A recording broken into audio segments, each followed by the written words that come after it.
Est-ce qu'on aurait pu être plus efficace en ayant un véhicule mieux adapté, véhicule tout-terrain, puis on l'aurait utilisé depuis le début de l'intervention? La réponse, c'est oui. Il y a toujours place à l'amélioration.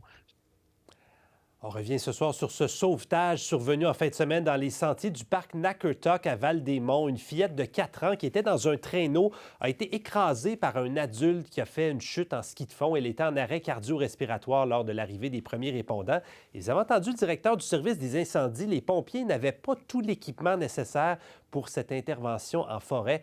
Avec nous pour en discuter, Alain Goyette, qui est président fondateur de Sauvetage AG, un organisme qui forme justement des bénévoles et des premiers répondants pour ce type de sauvetage. Bonsoir, M. Goyette. Bonsoir, M. Nadon. Dans le cas qui nous intéresse, les pompiers, donc, avaient un VTT, mais sans les chenilles pour la neige. Donc, ils sont restés pris dans la neige en forêt. Est-ce que ça vous étonne de voir ça, qu'on n'avait pas les bons équipements pour ce sauvetage? Les pneus font l'affaire. Beaucoup de Quadis, on s'entend, 99,9 utilisent que des pneus pour aller dans les pistes fédérées. Et qu'une intervention se fasse avec des pneus, c'est tout à fait louable, c'est faisable, dépendant si la piste était surfacée ou non.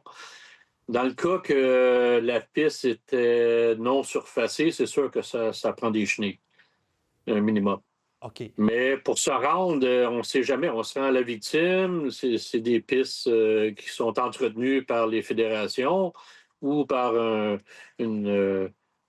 club de ski de fond, de raquettes ou quoi que ce soit. Souvent, sont surfacés. C'est-à-dire, avec des pneus, ça peut faire l'affaire. OK. Donc, des pneus, ça aurait pu fonctionner. Est-ce qu'il y a des normes ou des standards en matière d'équipement que des municipalités doivent avoir pour faire des sauvetages quand on est justement en milieu un peu plus isolé? Il n'y a pas réellement de normes. Le SUMI ont donné des montants aux municipalités pour s'équiper d'équipements, soit motoneige, quad, de côte à côte. Et c'est réellement à eux qui doivent essayer d'analyser et voir c'est quoi l'équipement qui va être le mieux adapté pour leur situation. Souvent, malheureusement, les municipalités n'ont pas fait ce travail-là. Oui, parce que là, on nous dit dans plusieurs endroits que oui, il y a l'équipement, mais il y a aussi la formation des premiers répondants qui ne sont pas nécessairement formés pour intervenir ou pour utiliser les types d'équipements. De façon générale, diriez-vous qu'on est bien préparé? Là? Moi, je me dis, si il arrive quelque chose en forêt dans le parc de la Gatineau, est-ce qu'on est bien équipé pour réagir à ça? On a formé plusieurs municipalités sur la façon d'intervenir avec un véhicule hors route, mais ce n'est pas toutes les municipalités qui ont pris cette avance-là. C'est-à-dire, oui, ça prend une formation parce qu'on s'entend que l'opérateur va être tenu criminellement responsable si jamais son passager ou sa victime en arrière a un autre accident suite à une mauvaise manipulation de l'équipement. On comprend bien les risques. Diriez-vous que ça devrait être pris un peu plus au sérieux, que c'est peut-être pas en haut de la liste des priorités, mais qu'on devrait s'attarder à ça dans les plus petites municipalités?